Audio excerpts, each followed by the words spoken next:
September 21, 2016. 4:47 a.m. Dearborn Heights, Michigan. The emergency dispatch operator's voice cuts through the pre-dawn silence with practiced calm. 911, what's your emergency? The voice on the other end is eerily composed, almost conversational. Yeah, I just killed my family. The pause. The operator's training kicks in. Sir, can you repeat that? I said I killed my family. My wife and all 4 kids. You need to send someone out here. What the dispatcher didn't know, what no one could have imagined, was that the man on the other end of that call had done this before. 25 years earlier, Gregory Green had stabbed his pregnant wife to death, served his time, and been released to rebuild his life. Society had given him a second chance. He repaid that mercy by annihilating an entire family.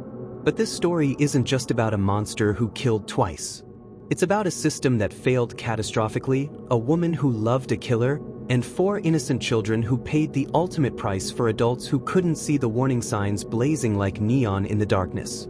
This is the story of Gregory Green, the man who killed his family twice. To understand the monster Gregory Green became, we must first understand the monster he had always been. The year was 1991. George H.W. Bush was president, the Soviet Union was collapsing, and in a modest home in Michigan, a young woman named Tanya Green was 8 months pregnant with what should have been her second child. She had everything to live for, a growing family, dreams of the future, and a husband she believed loved her. She was wrong about that last part. Gregory Green was 25 years old, a man whose rage simmered just beneath a facade of normalcy. Those who knew him described him as controlling, possessive, and prone to explosive anger when things didn't go his way. But Tanya had seen glimpses of tenderness, moments when she believed she could save him from his demons. On that fateful day in 1991, those demons won. The argument started over something trivial. They always do in cases like this. Maybe it was money, maybe it was jealousy, maybe it was just the way she looked at him. The details don't matter because the outcome was always inevitable. Gregory Green was a man who solved problems with violence, and Tanya had become a problem. What happened next was a scene of such brutal savagery that even hardened homicide detectives would struggle to process it. Gregory Green took a kitchen knife, the same knife Tanya had used to prepare countless family meals, and plunged it into her face and chest with the methodical precision of a butcher. 8 months pregnant. 8 months of carrying a child, feeling it kick, planning its future, choosing its name. None of that mattered to Gregory Green as he watched his wife's life drain away onto the kitchen floor. But the most chilling aspect of Tanya's murder wasn't the brutality, it was what happened next. Gregory Green didn't run. He didn't panic. He didn't show any of the typical signs of someone who had just committed an act of passion. Instead, he calmly walked to the phone, dialed 911, and waited for the police to arrive. I just killed my wife, he told the dispatcher, his voice showing no more emotion than if he were reporting a fender bender. She's in the kitchen. When police arrived, they found Gregory Green sitting on his front porch, smoking a cigarette. Inside, Tanya's body lay in a pool of blood, her unborn child dying with her. The murder weapon was cleaned and placed back in the kitchen drawer. Gregory Green was given a 15 to 20-year prison sentence in 1992 for the murder. 15 to 20 years for ending 2 lives. 15 to 20 years for destroying a family. It was a sentence that would prove to be one of the most catastrophic failures of the Michigan justice system. But perhaps the most haunting detail of that crime scene was what investigators found in the living room. Tanya's 2 young children were present during the horrifying incident, but thankfully, they emerged physically unharmed. 2 little ones had watched their stepfather murder their pregnant mother. They had witnessed evil in its purest form, and somehow, impossibly, they survived. Those children would grow up knowing that their mother's killer was walking free, serving a sentence that seemed insultingly light for the magnitude of his crimes. They would grow up knowing that somewhere out there, Gregory Green was counting down the days until his release. What they couldn't know, what no one could know, was that when those prison doors finally opened, Gregory Green wouldn't emerge rehabilitated or reformed. He would emerge as something far more dangerous, a killer who had learned to hide in plain sight. The first family was dead. But Gregory Green's killing wasn't finished. Prison was supposed to change Gregory Green. That's the theory behind the American correctional system, that time behind bars, coupled with rehabilitation programs and psychological counseling, can transform even the most violent offenders into productive members of society. For Gregory Green, Prison was nothing more than an extended timeout. He served his sentence at various Michigan correctional facilities, never causing trouble, never drawing attention to himself. He participated in anger management programs and spoke with counselors about his anger issues and the tragic incident that had brought him to prison. He was a model inmate who said all the right things and displayed all the right behaviors. But beneath that carefully constructed facade, the same rage that had driven him to murder Tanya Green continued to simmer. Prison hadn't extinguished his capacity for violence, it had simply taught him to hide it better. When he got out of prison, he murdered his 2 young children and the 2 children of his second wife, Faith Green. But that tragedy was still years away. First, Gregory Green needed to find his next victims. In 2008, after serving 16 years for murder, Gregory Green was released on parole. He was 42 years old, officially rehabilitated, and ready to rejoin society. The parole board had reviewed his case, noted his good behavior in prison, and determined that he no longer posed a threat to public safety. They were catastrophically wrong. Upon his release, Gregory Green did what many ex-convicts do. He tried to blend into the background of American life. He found work, secured housing, and began the process of rebuilding his existence. But unlike other ex-offenders who genuinely seek redemption, Gregory Green was looking for something else entirely, his next opportunity to kill. That opportunity came in the form of Faith Harris, a single mother who worked multiple jobs to support her family. Faith was everything Gregory Green needed in a victim: vulnerable, isolated, and responsible for the care of children who could serve as leverage in his twisted psychological games. Faith Harris was 39 years old when she met Gregory Green. She was raising 4 children largely on her own: Chadney Allen, 19, and Kara Allen, 17, from a previous relationship, and she would later have 2 daughters with Gregory, Coy Green, 5, and Kaylee Green, 4. By all accounts, Faith was a loving, devoted mother who worked tirelessly to provide for her children. She held down multiple jobs, attended school events, and created a warm, stable home environment for her kids. She was exactly the kind of person who deserved happiness and security. Instead, she fell in love with a killer. The courtship between Faith and Gregory followed the classic pattern of predatory relationships. Gregory was charming, attentive, and seemingly devoted to Faith and her children. He presented himself as a man who had made mistakes in his past but was committed to building a better future. He was patient, understanding, and appeared to genuinely care about the welfare of Faith's family. It was all an elaborate lie.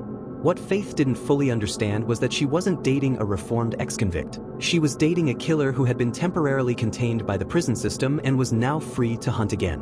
Every kind word, every gentle gesture, every moment of apparent tenderness was part of a long-term strategy to gain access to new victims. The red flags were there, but they were subtle and easily explained away. Gregory could be controlling, but he framed it as protectiveness.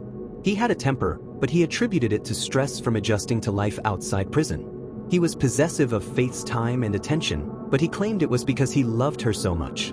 Faith saw what she wanted to see: a man who had paid his debt to society and was ready to be part of a loving family. She couldn't see what was really there: a predator who had found his next hunting ground. The relationship progressed quickly. Within a few years, Gregory and Faith were married, and he had legally become the stepfather to Chadney and Kara. Soon after, they welcomed their own children, first Coy, then Kaylee. From the outside, they looked like a blended family that had overcome adversity to find happiness together. But inside the walls of their Dearborn Heights home, something much darker was taking shape. Gregory Green wasn't building a family, he was assembling his victims. By 2016, the cracks in Gregory and Faith Green's marriage had widened into chasms. What had once seemed like a fairy tale second chance at love had devolved into something that neighbors would later describe as a powder keg waiting to explode. The signs of impending disaster were everywhere, but they were scattered across different systems and agencies that failed to communicate with each other. Gregory's parole officer noted his increasing agitation and reports of domestic disputes but didn't classify him as high risk. Faith's family and friends noticed her growing isolation and the bruises she tried to hide with makeup, but they assumed it was just a rough patch in the marriage. The children's teachers saw behavioral changes that suggested trauma at home, but they lacked the authority to intervene effectively. Everyone saw pieces of the puzzle, but no one assembled the complete picture until it was too late. Green's stepchildren, a 17-year-old girl and a 19-year-old man, were found bound and shot in the home's basement.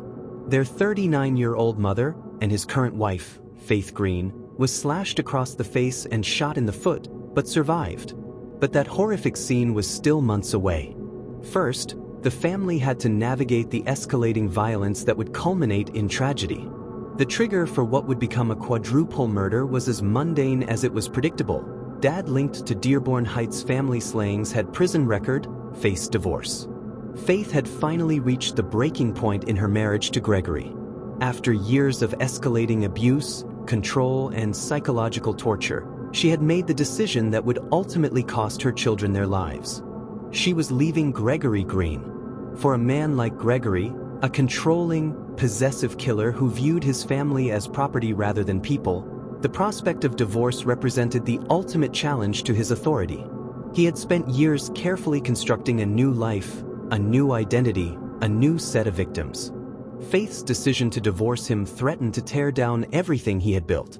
So Gregory Green began to plan his response. The psychology of family annihilators is well documented in criminal literature. These killers typically follow a predictable pattern. When faced with the loss of control over their families through divorce, custody battles, or abandonment, they decide that if they can't possess their victims, no one can. It's not a crime of passion. It's a calculated act of ownership taken to its ultimate conclusion. In the weeks leading up to September 21, 2016, Gregory Green exhibited all the warning signs of an impending family annihilation. He became increasingly isolated and paranoid. He made veiled threats about what would happen if Faith tried to leave him. He spoke to friends and coworkers about feeling like he had nothing left to lose.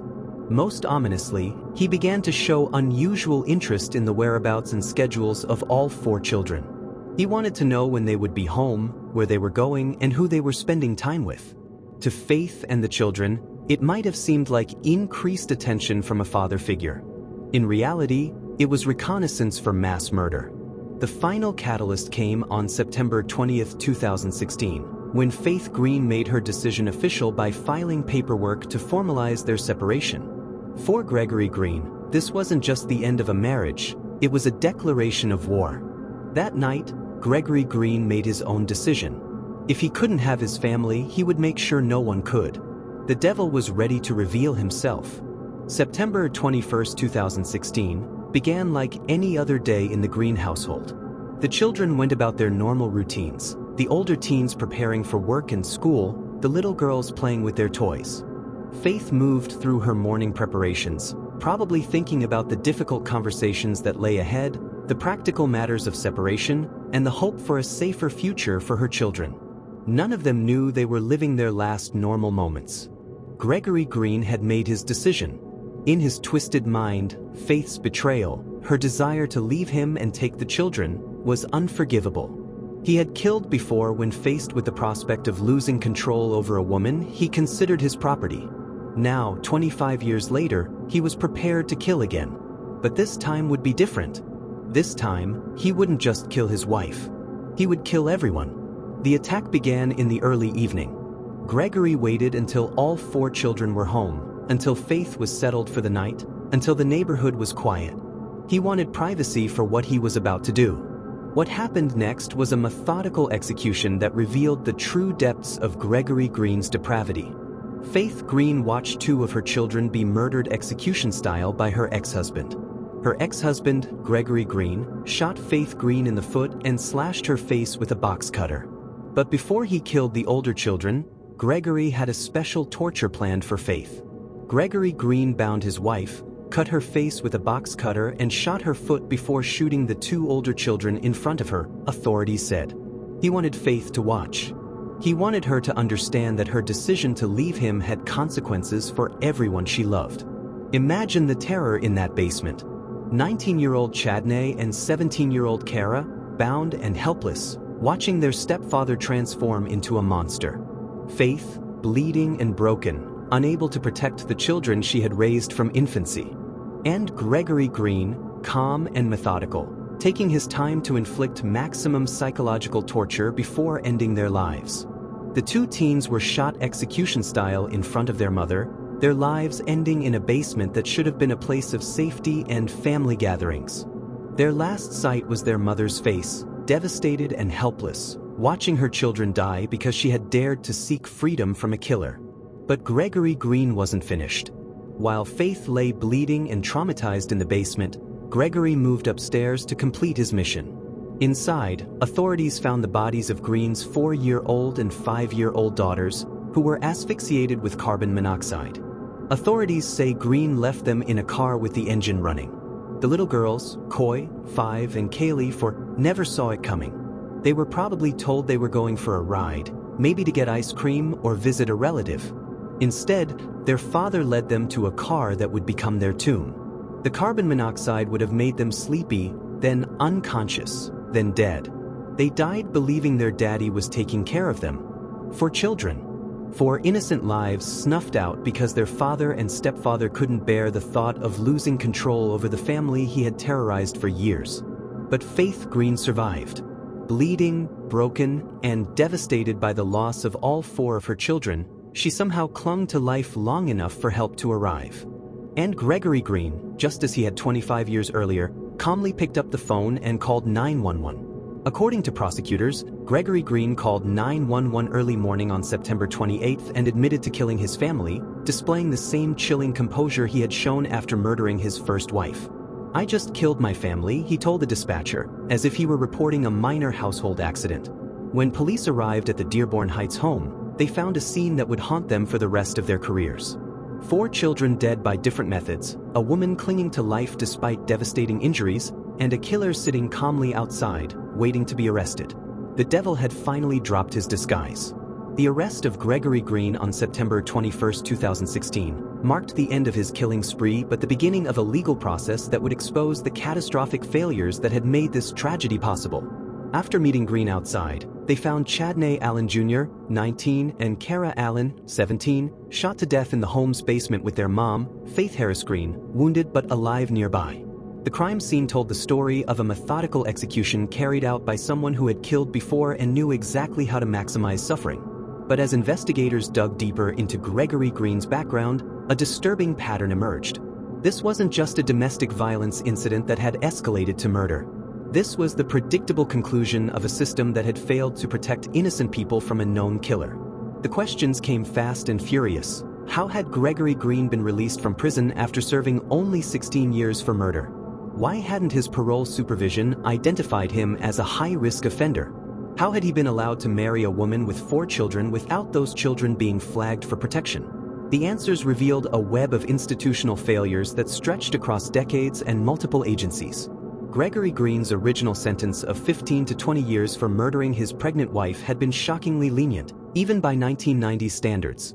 The parole board that approved his release had apparently given little weight to the brutality of his original crime or his complete lack of remorse. His parole supervision had been minimal, consisting mainly of periodic check-ins that focused on his employment status rather than his psychological condition. Most damaging was the revelation that Faith Green had never been fully informed about the nature of Gregory's original crime. She knew he had been in prison, and she knew it was for a violent offense, but she didn't understand that she was marrying a man who had butchered his pregnant wife with a kitchen knife. Grandfather of slain Dearborn Heights children urged for Gregory Green's parole, a headline that revealed another layer of systemic failure. Even family members of the victims had been involved in Gregory's release, apparently believing that he had been rehabilitated and deserved a second chance. The community was in shock, but Faith Green was in hell. She later learned he killed their 2 youngest children as well.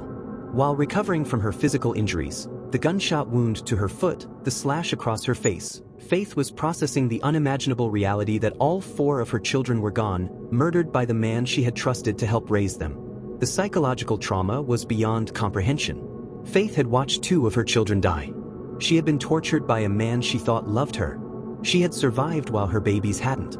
The guilt, grief, and rage she experienced would have destroyed a less resilient person. But Faith Green was a survivor, and her survival would ultimately serve justice. Gregory Green's trial was mercifully brief. Faced with overwhelming evidence, his own confession, DNA at the crime scenes, surveillance footage, and Faith's testimony, he chose to plead guilty rather than force Faith to relive the nightmare in open court. He pleaded guilty to second-degree murder, torture, and assault with intent to do great bodily harm. He also pleaded guilty to felony firearm. The plea deal spared Faith the trauma of a lengthy trial but also meant that Gregory Green would avoid the death penalty. Gregory Green is an American murderer sentenced to 47 to 102 years in prison for killing his 2 young children and 2 older stepchildren in Michigan on September 21, 2016. Green received 47 to 102 years in prison for the murders of his 4 children and the assault on Faith. The sentence ensured that Gregory Green would die in prison, but for Faith and the families of the victims, no sentence could ever be enough. At the sentencing hearing, Faith Green faced her children's killer one final time. "You're a devil in disguise," she told him, her words carrying the weight of unimaginable loss and the fury of a mother whose children had been stolen by the man they trusted. Gregory Green showed no emotion as he was sentenced to spend the rest of his life in prison.